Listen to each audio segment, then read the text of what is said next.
There are times where I will be taking inspiration for one of my videos straight out of the comment section. It isn't so much that I do that in response to a massive demand for the community, but more so that something that someone said sparked an idea. And that is the case with today's video as well. A request I got a few times by now, or more so the question as to why I didn't do that already, relates to creating VoD reviews. You know, the type of video where I would take mine or someone else's footage and tell the audience what has been done wrong in regards to gameplay. I felt like taking my time to write down what I think about this practice, whether or not it makes any sense to me, why I in particular don't do it, and talk about the concept of coaching in general. It is worth noting that nothing I'm saying in this video is going to be stated as definitive truth. All this is merely my opinion. I'm also not trying to attack other YouTubers who do make videos like this. After all, they do it in response to community demand. I think we should talk about the elephant in the room first and foremost, and that's my current skill level in regards to Overwatch. It's also my current place on the competitive ladder. While I do appreciate people saying they think I'm knowledgeable and good at the game, in the grand scheme of things, I am not the type of player you'd go out of your way asking for coaching. Obvious reason for that is that I'm not that good at the game. I'm not a top 500 player, I do not spend an excessive amount of time playing, and I'm nowhere near done trying to iron out my own misplays. With that said, practicing near flawless gameplay and talking about misplays are two different things entirely. There's an argument to be made for someone not needing to have a high level of mechanical skill in the game to be able to tell someone else what they did wrong. So let's go with this argument for a bit here while I explain why I don't review my own gameplay on this channel. The first reason is that I personally don't think it's particularly compelling content to either make or watch. It's either that I just play my VOD, ramble over it, put it together in post and upload it, which would make for incredibly lazy content, or I go the opposite way and spend an extraordinary massive amount of time editing it to make it watchable at all. And I say that because I know it can be done properly. KarQ, for example, reviewed one of his VODs a couple months back, and his editing contributed in big parts to me actually enjoying the video. Here come the downsides though. KarQ is a Grandmaster ranked player. At the time of making that video, he was ranked at 4.2k. Furthermore, I have no idea how much time he spent editing that video. Now, I don't know him personally at all, but what I can say objectively from looking at his channel is that he does not upload regularly. Whether that be because he has a full-time job, or because his videos take a long time to edit, or just that he prefers streaming over making videos, I can't tell. Chances are, however, that he's not only way better than me at the game, but also better than me at editing. What makes his content valuable is that, first off, he's playing at a very high level, and he's playing really well himself, meaning he makes far less misplays than I do. Furthermore, the video is heavily edited rather than long and rambly to make it enjoyable to watch. He also gives a couple tips here and there for the viewers. If you're trying to upload a video every other day, and I'm still fortunate in that regard that I don't upload daily, whilst trying to take care of your real life, you have to make decisions in regards to work put into a video versus the outcome of said video. As it stands, VoD reviews are only requests in a very niche manner on my own channel, and keeping in mind what I said earlier as to why a video from me wouldn't be anywhere near as valuable as from a player like KarQ, I can be pretty sure that the hours of work I put into trying to edit something like that would only result in a couple thousand views at best. This isn't only frustrating from a business standpoint, but also from a content creation standpoint. I mean, I'm making those videos to be watched and enjoyed. Of course, it bugs me if a video isn't doing well. And if the reason for said video not doing well is because the content isn't valuable and there is no demand for it in the first place, obviously I'll think twice before doing it.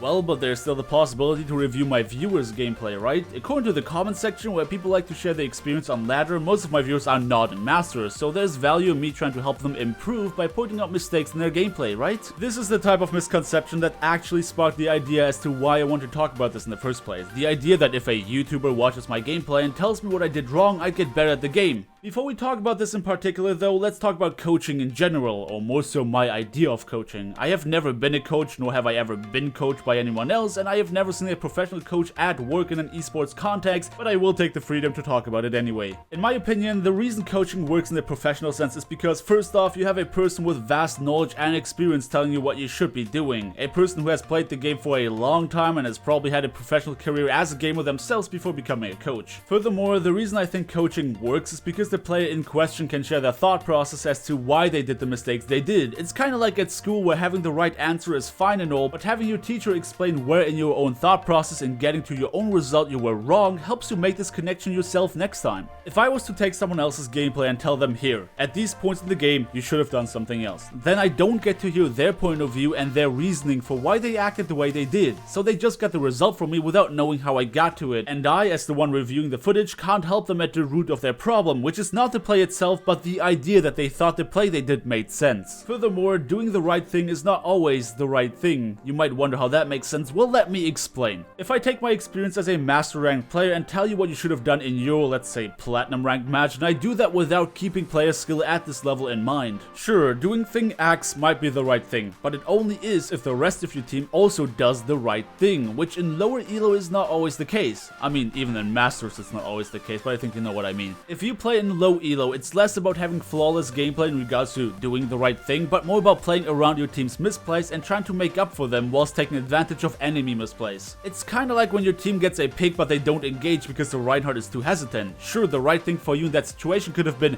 speed boost your team through the choke to move onto the objective, but if in your elo plays don't take advantage of that speed boost and don't engage, the better choice is to emphasize on your team's movement with your speed boost rather than using it to engage, since again they won't react on the call to engage anyway. All these things are fine details that I cannot know without playing in that elo myself, along with not knowing what your thought process were when you made those plays. I might point out a thing or two during the video that help you realize how to deal with very specific kinds of situations, but in the grand scheme of things it didn't do a whole lot for you, and that's because it's far more important to be of analyzing and adaptive nature than to play by a book. What I'm trying to do on this channel is giving you a base idea of how the game works and make you aware of certain strats and plays that you can adapt for your own playstyle. My hope is that by laying the groundwork for you, you can use this base knowledge to improve yourself. How does the saying go again? Give a man a fish and he'll eat for a day. Teach him how to fish and he'll eat for a lifetime. Something along those lines. So rather than being specific and nitpicky about your misplays, I want to give you the tools to see those misplays yourself and improve upon them, keeping the context of your own elo and your own reasoning for set plays in mind. I just personally feel like that makes far more sense. And just generally speaking, I'm not focusing solely on, let's call it, educational content, I guess. I just talk about things I find interesting, which is why I rarely ever take an idea someone gives me and just make a video on it. If I don't come up with it myself, I don't usually have the interest and passion to talk about it, and I think the audience will be able to tell. So let's summarize what we have been talking about today. Coaching to me only makes sense if there is a back and forth between the one asking for help and the one giving it in order to find the root of the problem rather than talking about the misplays in a superficial manner. Furthermore, I'm not qualified by any means to do such thing reliably. My place on the ladder and the horrendous amount of misplays in my gameplay are a testament to that. While there is an argument to be made that theoretical knowledge is enough to point out misplays and by that help a player improve, I feel the better way of helping someone is teaching them to find their misplays themselves and to be analytic and adaptive throughout their match. At the end of the day, those skills are far more valuable in Overwatch where you deal with different heroes, maps, and players than trying to play by a book of rules that in the real world most players don't follow flawlessly anyway. Thank you everybody so much for watching this video. I hope I could shed some light on my viewpoints in regards to coaching and VoD reviews as a format on this channel and maybe give people an idea on how they approach improving at Overwatch from here on out. But this is me done for the day, so thank you everybody once again. Do feel free to drop me a like on your way out if you enjoyed the video, subscribe if you want to see more, and I hope to see you all next time.